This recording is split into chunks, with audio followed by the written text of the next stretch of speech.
क्या आप लोग मेरी आवाज सुन पा रहे हैं? जी जी सर। जी सर।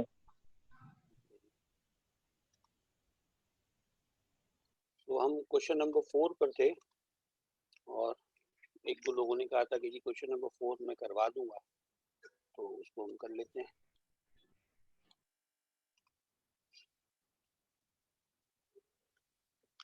अच्छा जी, क्वेश्चन नंबर 4 में क्या सूरत हाल है कि हमें सेम इंफॉर्मेशन लेनी है क्वेश्चन नंबर 3 वाली। And what was the information on question number 3?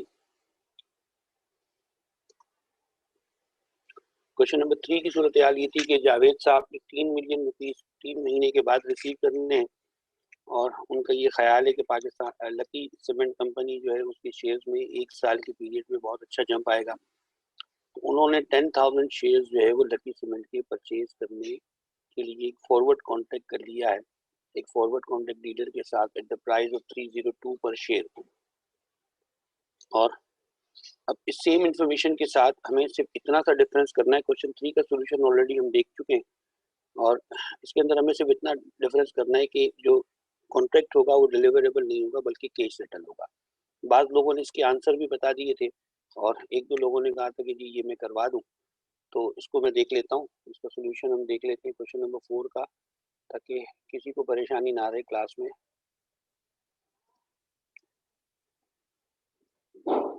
आइएगा, क्वेश्चन नंबर 4 का सॉल्यूशन बड़ा सिंपल सा है।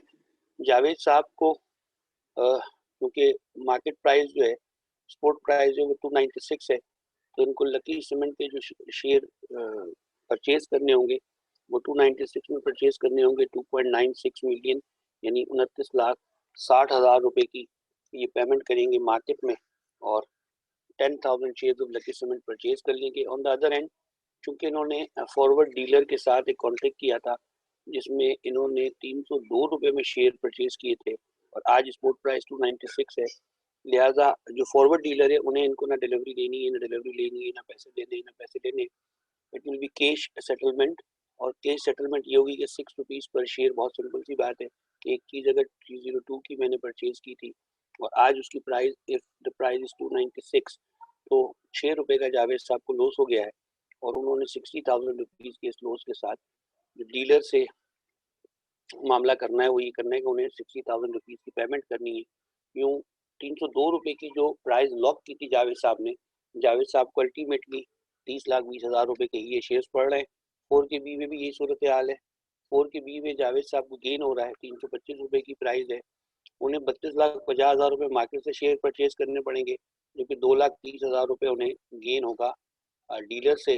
लिहाजा फाइनली द अमाउंट जो कि प्राइस लॉक की थी जावेद साहब ने फॉरवर्ड प्राइस, तो फॉरवर्ड प्राइस लॉक का एडवांटेज ये है कि मार्केट कितनी भी अनसर्टेन हो जाए, जावेद साहब को ये अमाउंट जो है वो 30,20,000 रुपये में 3.02 मिलियन में ही रिसीव होंगे 10,000 share. Is it okay? Question number 4 में अब किसी को कोई प्रॉब्लम तो नहीं है? सर अगर वो सेल ना करना चाहे अपना फॉरवर्ड कॉन्ट्रैक्ट तो फिर क्या होगा? मतलब ये 6 महीने बाद फिर ये डिलीवरेबल होगा, तब तक तो स्पॉट प्राइस भी उसके ऊपर आ सकती है। नहीं, 6 महीने के बाद ही की तो बात हो रही है ना। 6 महीने, अच्छा, तो ये 6 महीने स्पॉट बाद, प्राइस जो है ये 6 महीने बाद की है। 6 महीने बाद की स्पॉट प्राइस। अगर आज की स्पॉट प्राइस 325 रुपये हो तो फिर तो कॉन्टेक्ट हो ही नहीं सकता ना, और 302 रुपये में। हम तो ये देख रहे हैं कि 6 महीने बाद जिस वक्त कॉन्ट्रैक्ट एक्सपायर हुआ उस वक्त स्पॉट प्राइस 325 रुपये हो गई। तभी तो हम ये देख रहे हैं कि उन्होंने 302 में कॉन्ट्रैक्ट किया था और 325 रुपये की स्पॉट प्राइस है after 6 month at the time of expiration. आज 325 रुपये की स्पॉट प्राइस नहीं है। अगर आज सूरत हाल ये बन जाए तो फिर तो बहुत बड़ा जो आर्बिट्राज का प्रॉफिट क्रिएट होना शुरू हो जाएगा, जो लास्ट और अगर वो हमने बात। ड्यूरिंग द टेन्योर अगर वो सेल करना चाहे अपना फॉरवर्ड कॉन्ट्रैक्ट फिर? अगेन मैंने आपको ये बताया था कि इसमें दो सिचुएशन होगी। पहली सिचुएशन तो ये होगी कि अगर प्राइस उसके ख्याल में अट्रैक्टिव है जिस पर वो सेल करना चाह रहा है, तो या तो वो एक किसी दूसरे फॉरवर्ड डीलर के साथ कांटेक्ट करेगा और उसको ये लकी सीमेंट के शेयर सेल कर देगा उस पर्टिकुलर डेट पर, जिस डेट पर इसका ये कॉन्ट्रैक्ट एक्सपायर होना है। क्योंकि सेम डेट पर अगर दोनों काम होंगे तो वो एक जगह से डिलीवरी देकर दूसरी जगह पर लेगा ना, चेंज ऑफ हैंड तब होगा। एंड सेम डीलर के साथ भी पॉसिबल है, but some time same dealer जो है वो डिपेंड करेगा उसकी उसकी लिक्विडिटी की पोजीशन पर कि वो इसको सेटल करना चाह रहा है नहीं करना चाह रहा है। अगर वो सेम डीलर के साथ भी सेटल करना चाहे तो मुमकिन है। Forward contract termination same dealer के साथ भी पॉसिबल है, बट यूजुअली जो इसकी ठीक पोजीशन है, क्योंकि फ्यूचर कॉन्ट्रैक्ट तो मार्केट के अंदर ही सेटल हो जाता है, बट फॉरवर्ड कॉन्ट्रैक्ट क्योंकि दो लोगों के दरमियान होता है, तो इट इज नॉट नेसेसरी कि ये ऑलवेज पॉसिबल हो कि काउंटर पार्टी जो है वो इस बात पर एग्री हो जाए कि वो आपका फॉरवर्ड कॉन्ट्रैक्ट जो है वो सेटल करने के लिए तैयार है। हो सकता है कि उसकी वजह अमूमन ये होती है, वो इसलिए तैयार नहीं होती है बाज़ दफ़ा कि जिस वक्त उसने आपके साथ फॉरवर्ड कॉन्ट्रैक्ट किया होता है, उसने मार्केट में कहीं और उसी वक्त फॉरवर्ड कॉन्ट्रैक्ट करके जो स्प्रेड है वो उससे अपना प्रॉफिट बुक कर लिया होता है। तो ज़रूरी नहीं कि वो आपके साथ फॉरवर्ड कॉन्ट्रैक्ट को सेटल करने पर तैयार हो जाए, but yes there is a possibility कि आप किसी और डीलर के पास जाएं और किसी दूसरे रेट पर जो है वो ड्यूरिंग द 6 मंथ पीरियड उसको उसको उसको क्लोज कर दें। वो कॉन्ट्रैक्ट क्लोज हो सकता है, पॉसिबल है। सर वन लास्ट क्वेश्चन, ये कि ये जो फॉरवर्ड कॉन्ट्रैक्ट्स है ये इंडिविजुअल बेसिस पे हो सकता है या इसके लिए कोई कंपनी को लाइक आपने उससे फॉरवर्ड कॉन्ट्रैक्ट लेना, जैसे अगर मैं और आप अगर फॉरवर्ड कॉन्ट्रैक्ट करना चाहे तो वो कर सकते हैं या किसी कंपनी को बिल्कुल हायर करना पॉसिबल है। पड़ेगा इसमें एज ए नहीं, मीडिएटर? ये तो आप करना चाहें तो पॉसिबल है, बिल्कुल पॉसिबल है। बट जनरली देखिए, मैं आपको एक बात बताऊं, फॉरवर्ड कॉन्ट्रैक्ट कोई भी दो लोग कर सकते हैं, मैं और आप भी हो सकते हैं, बिल्कुल पॉसिबल है। बट जनरली ये जो मार्केट में काम होता है, अमूमन बड़े हाई नेटवर्क क्लाइंट्स और बड़े ब्रोकरेज हाउस या बैंक इस तरह के लोग जो है वो, पाकिस्तान में तो खैर शेयर्स की फॉरवर्ड कॉन्ट्रैक्ट बहुत कम होते हैं, पाकिस्तान में ज़्यादा फ्यूचर कॉन्ट्रैक्ट्स हैं शेयर्स की, लेकिन बहरहाल पॉसिबिलिटी पाकिस्तान में भी है कि आप किसी बैंक के साथ, पर्टिकुलरली किसी ब्रोकरेज हाउस के साथ ही कॉन्टैक्ट करें। तो अमूमन अमूमन उसकी वजह ये कि फॉरवर्ड कॉन्ट्रैक्ट अगर एक ब्रोकरेज हाउस करता है तो ब्रोकरेज हाउस, आप इसको इस सेंस में लें कि ब्रोकरेज हाउस जो होता है वो रिस्क का होलसेलर होता है।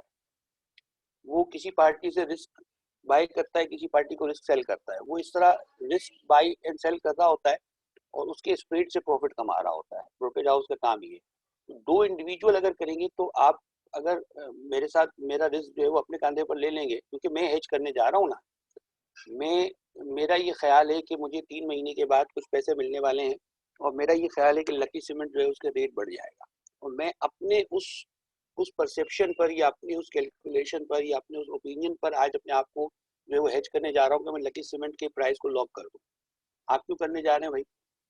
मे बी कि आपको अगर सेम जरूरत है कि आपके ख्याल में लकी सीमेंट ही, ये बड़ा बड़ा मुश्किल है कि दो लोगों आपके पास पहले से लकी सीमेंट की डिलीवरी मौजूद हो, आपके पास उतनी ही तादाद में शेयर्स मौजूद हो, ऐसा सेम काउंटर पार्टी ढूंढना जो है वो एक मुश्किल काम है।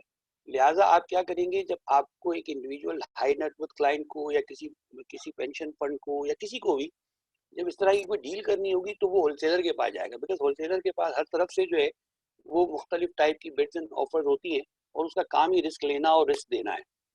देयरफॉर ये काम अमूमन अमूमन ब्रोकरेज हाउसेस, बैंक्स, इस तरह के बड़े इंस्टीट्यूशन जो है वो इन्वेस्टर्स के साथ करते हैं। बट इट इज़ पॉसिबल, कोई इलीगल नहीं है कि मैं और आप कोई ट्रांजेक्शन कर लें। इट इज़ पॉसिबल कि दो आम आम से लोग जो है वो एक ट्रांजेक्शन में एंटर हो जाए, बट ऐसी काउंटर पार्टी ढूंढना बहुत मुश्किल काम है। Any other question? सर इस ट्रांजैक्शन में सीडीसी इन्वॉल्व होगा? फॉर एग्जांपल अगर मैं आज स्पॉट पे परचेज करूं, ठीक है ना, और फिर इसको मैं फॉरवर्ड कॉन्ट्रैक्ट कर लूं किसी के साथ, और फिर तो इसमें सीडीसी इन्वॉल्व होगा? अगर अगर केस सेटल होगा तो सीडीसी इन्वॉल्व बिल्कुल भी नहीं होगा। अगर वो केस सेटल होगा तो बिल्कुल भी सीडीसी इन्वॉल्व नहीं होगा, तो क्योंकि ये दो, शेयर्स डिलीवर्ड कैसे होंगे? अगर केस सेटल होगा तो फिर तो डिलीवरी नहीं होगी ना। If it is case settle contract तो फिर तो डिलीवरी भी नहीं होगी ना। मेरे अगर सपोज आप और मैंने और आपने कॉन्टैक्ट कर लिया है और ये हमारे दरमियान में तय कि ये केस सेटल होगा, तो फिर तो सीडीसी इसमें इन्वॉल्व होगा ही ना। हमने तो आपस में केस केस की पेमेंट कर लेंगे या रिसीव कर लेना है ना। यस, अगर बट अगर डिलीवरेबल अगर डिलीवरेबल होगा तो यस, आपको आपने कॉन्टेक्ट किया किसी ना किसी ब्रोकरेज हाउस के साथ, ना किसी ना किसी होलसेलर के साथ, तो वो ऑब्वियसली अपने सिस्टम पर एक एग्जीक्यूशन करेगा, client to client trade execute करेगा एक्सपायरी डेट पर, और वो वहां पर बाकायदा प्रॉपरली सिस्टम के अंदर बाय एंड सेल होगी। उसकी प्रॉपर एग्जीक्यूशन होगी सिस्टम के अंदर, और जब सिस्टम के अंदर एग्जीक्यूशन होगी तो वो ट्रेड जो है वो स्टॉक की वो बुक्स पर भी आएगी, और वो ट्रेड सीडीसी में भी जाएगी, और डिलीवरी भी एक अकाउंट से दूसरे अकाउंट में मूव होगी इफ इट इज डिलीवरेबल। बिल्कुल इसके लिए ऐसा होगा, करना सर पड़ेगा। ये तो एनडीएम कहलाएगा ना बेसिकली? मतलब डिपेंड करता है कि अब आप किस नेचर की ट्रांजेक्शन, ओपन मार्केट में ट्रांजेक्शन डालना चाहते हैं, एमडीएम करना चाहते हैं, वो तो डिपेंड करेगी, लेकिन बहरहाल ट्रांजेक्शन मार्केट में जरूर इंटर होगी। ट्रांजेक्शन मार्केट में आएगी, ट्रांजेक्शन सीडीसी में आएगी if the contract is deliverable. If the contract is case settle तो ब्रोकरेज हाउस के साथ आपका डायरेक्ट डील है और आप ब्रोकरेज हाउस को या तो पेमेंट कर देंगे या ब्रोकरेज हाउस से पेमेंट ले लेंगे। सिमिलरली आप देखें पाकिस्तान स्टॉक एक्सचेंज में केस सेटल फ्यूचर्स भी है, केस सेटल कॉन्ट्रैक्ट्स भी है, ठीक है ना। तो वो चूंकि फ्यूचर कॉन्ट्रैक्ट्स हैं, एक्सचेंज ट्रेडेड है, तो वो ट्रांजैक्शन भी तो आती है ना मार्केट के अंदर, तो वो भी डीलर के थ्रू ही हो रही होती है। मामूली डिफरेंस ये होगा कि जो जो फॉरवर्ड कॉन्ट्रैक्ट होगा वो डीलर और पार्टी के दरमियान होगा। दूसरी बात ये मैं बताऊं आपको कि फॉरवर्ड कॉन्ट्रैक्ट, क्योंकि फ्यूचर कॉन्ट्रैक्ट जो होता है उसके कुछ स्पेसिफिक शेयर्स है ना, कि भाई इन शेयर्स में फ्यूचर कॉन्ट्रैक्ट्स हैं। अब अगर आपको कोई ऐसा शेयर खरीदना या बेचना है इसके अंदर फ्यूचर कॉन्ट्रैक्ट अवेलेबल नहीं है, तब यू हैव टू परचेज और सेल अ फॉरवर्ड कॉन्ट्रैक्ट, तब आपको ये करना पड़ेगा। Any other question? सर इसके अंदर टाइम लिमिट भी होती है कि इतने नंबर ऑफ ईयर्स या इतने नंबर ऑफ मंथ्स तक के लिए फ्यूचर कॉन्ट्रैक्ट ले सकते हैं? तो देखिए फॉरवर्ड फ्यूचर फ्यूचर कॉन्ट्रैक्ट तो 1 मंथ कॉन्ट्रैक्ट के लिए होता है ना, बिकॉज़ हर लास्ट वीक फ्यूचर में रोल कॉन्ट्रैक्ट पाकिस्तान में तो 1 मंथ का है फ्यूचर कॉन्ट्रैक्ट। पाकिस्तान में कैश सेटल फ्यूचर कॉन्ट्रैक्ट नहीं है, और पाकिस्तान में यूजुअली फ्यूचर कॉन्ट्रैक्ट जो है 1 मंथ का है। लेकिन फ्यूचर कॉन्ट्रैक्ट जो पाकिस्तान में कमोडिटीज के होते हैं, पाकिस्तान मर्केंटाइल एक्सचेंज में, वो 3 मंथ्स के भी हैं और 1 मंथ के भी हैं। तो वो डिपेंड करता है। पाकिस्तान में कमोडिटीज के फ्यूचर कॉन्ट्रैक्ट जो है उनकी उनकी उनकी एक्सपायरी 1 मंथ दोनों होती है। बट जो स्टॉक एक्सचेंज में फ्यूचर कॉन्ट्रैक्ट हैं शेयर्स के, वो अमूमन 1 मंथ के होते हैं।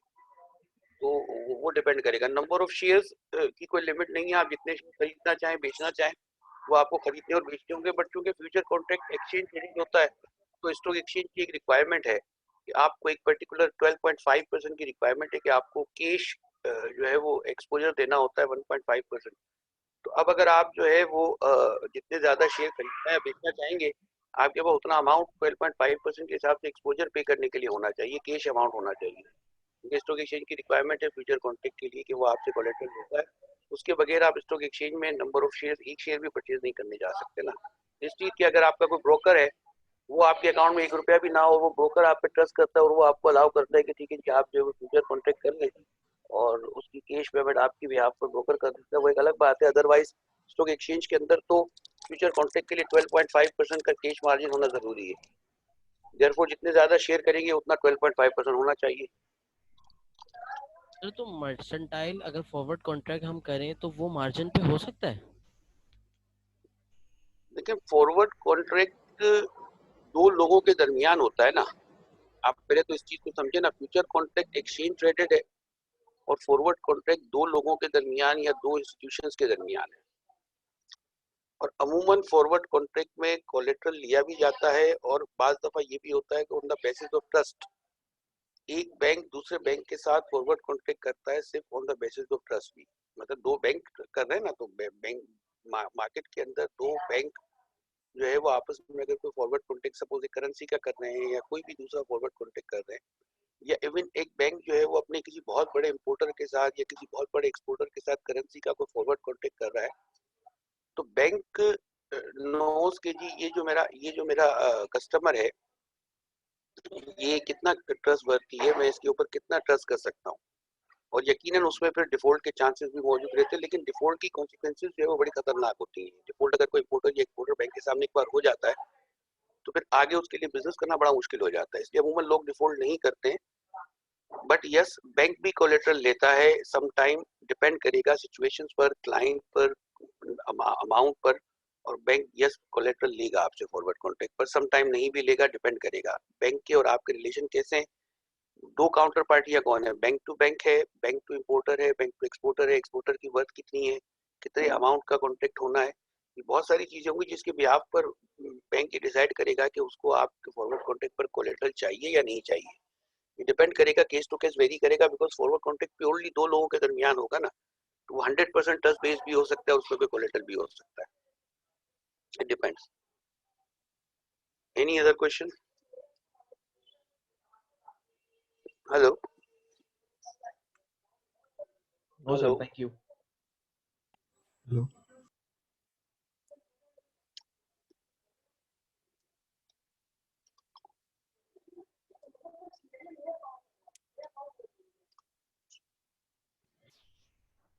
है सर। अच्छा जी, मैं थोड़ा सा जंप करके जल्दी से पहले क्वेश्चन नंबर 5 पर आ जाऊं।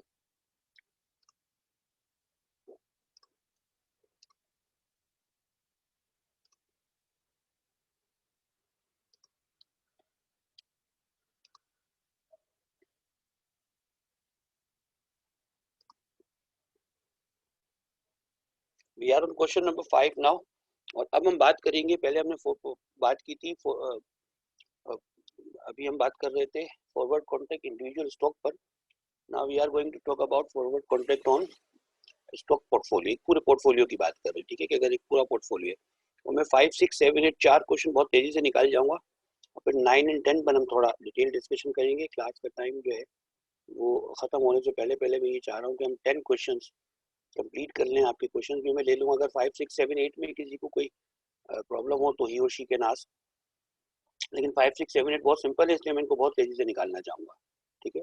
फिर भी आप लोग मुझे स्टॉप करके पूछ सकते हैं क्वेश्चन अगर पूछना चाहें तो. मीटिंग टाइम भी हमारा एंड पर जा रहा है, तो ज़रा तेजी से करते हैं या फिर हमें फोर्थ सेशन बुलाना पड़ेगा अगर we have to complete till question 10. देखते हैं. बहरहाल we are on question 5 now.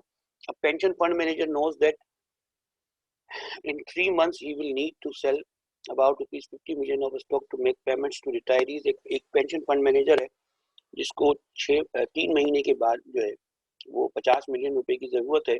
The manager has analyzed the portfolio and determined the precise identities of the stock he wants to sell and the number of shares of each that he would like to sell.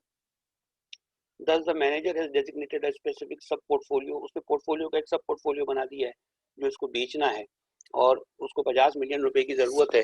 And again 3 महीने के बाद उसको अगर retirees को payment करनी है, market uncertain है, ऐसा बिल्कुल पॉसिबल है कि जिस वक्त एग्जैक्टली इसको ये शेयर्स बेचने हैं उस वक्त हो सकता है कि मार्केट अप भी हो जाए, डाउन भी हो जाए. 50 मिलियन रुपीज एक बड़ी अमाउंट होती है. 2-4 मिलियन रुपए आगे पीछे भी हो सकते हैं. लिहाजा वो क्या करना चाह रहा है, हेज करना चाह रहा है. He contacted a forward contract dealer and entered a 3 months forward contract to sell the portfolio for rupees 50.5 million. Note कीजिएगा, बहुत आसान सा क्वेश्चन है, बहुत तेजी से जाएंगे इस पर हम. ए में कह रहा है if the value of the portfolio is rupees 49 million, तो क्या हो जाएगा, 50 मिलियन का पोर्टफोलियो है और अगर उसकी वैल्यू 49 मिलियन हो गई है तो सिंपली 1 मिलियन का गेन हो रहा है जो इस पेंशन फंड मैनेजर को हो रहा है केस ए में. Is it clear?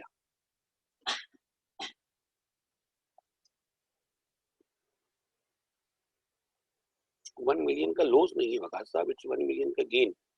50 बल्कि 1.5 मिलियन का गेन है बिकॉज आपने पोर्टफोलियो बेचा है 50.5 मिलियन का एंड इट्स नाउ 49 मिलियन. तो अगर आपने 50.5 मिलियन में बेचा है और आज 49 मिलियन है तो there is a gain of 1.5 million. Okay. On the other end आपने जो पोर्टफोलियो सेल किया है वो 50.5 मिलियन में किया है. जी अजीम साहब, बिल्कुल ठीक है, 1.5 मिलियन का गेन है. On the other hand, if the value of portfolio is rupees 51 million, at what price the manager will sell this portfolio to the dealer? At the expiration, what is the amount of loss or gain? Simply, it's 0.5 million का loss हो गया है because आपने portfolio sell किया था 50.5 million में and now the value of portfolio is 51 million. But again, the price was locked और uncertainty खत्म हो गई थी pension manager fund manager के लिए. तेजी से आएंगे क्वेश्चन नंबर 6 पर. 5 में कोई क्वेश्चन नहीं होना चाहिए मेरा ख्याल है, अगर फिर भी हो तो मुझे रोक दीजिएगा. क्वेश्चन नंबर 6 सेम सिचुएशन है.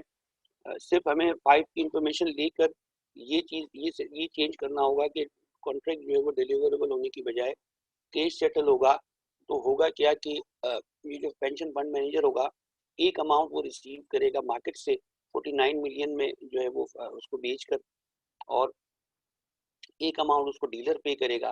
Similarly in case B 51 million का अगर पोर्टफोलियो है तो ये मैनेजर जो होगा ये 51 मिलियन मार्केट से रिसीव करेगा और जो लॉस का अमाउंट था वो ये पे कर देगा डीलर को. मेरा नहीं ख्याल क्वेश्चन 5 और 6 में कोई प्रॉब्लम होना चाहिए. फिर भी अगर किसी को कोई प्रॉब्लम है तो तेजी से पूछ लीजिएगा बेटा. Any question? आगे बढ़े क्वेश्चन 7 पर.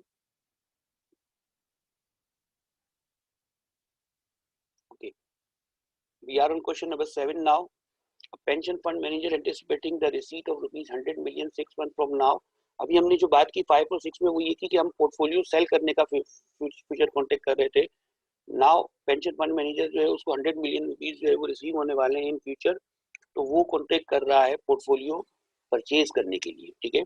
और उसने एक पोर्टफोलियो परचेज कर लिया है फ्यूचर में 100 मिलियन रुपीस में और यकीनन उसमें ये डिसाइडेड है कि कौन कौन से शेयर्स होंगे, कौन नंबर ऑफ शेयर्स क्या होंगे, क्या प्राइस होगी. And the total amount of portfolio is 100 million.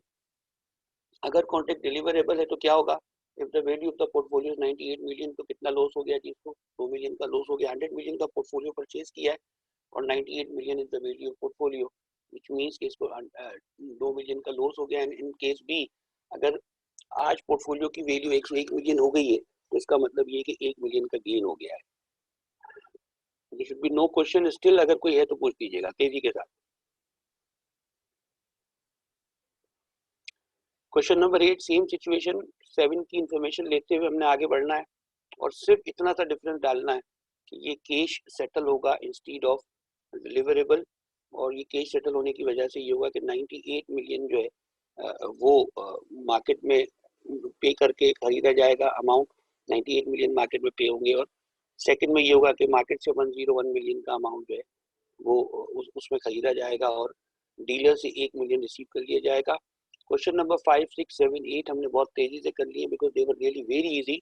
सिर्फ एक कॉन्सेप्ट को क्लियर करने के लिए ये क्वेश्चन थे कि आपके जनों में, और ये छोटे छोटे पॉइंट एमसीक्यूज में एग्जाम में आ सकते हैं कि आपको कोई छोटा मोटा अमाउंट इस तरह का पूछ लिया जाए और एक आध नंबर में आपसे कहा जाए कि जी आप बता देंगे क्या गेन या लॉस हो गया, या कितना अमाउंट डीलर पे करेगा या कितना अमाउंट जो है वो डीलर को पे किया जाएगा। Is it okay?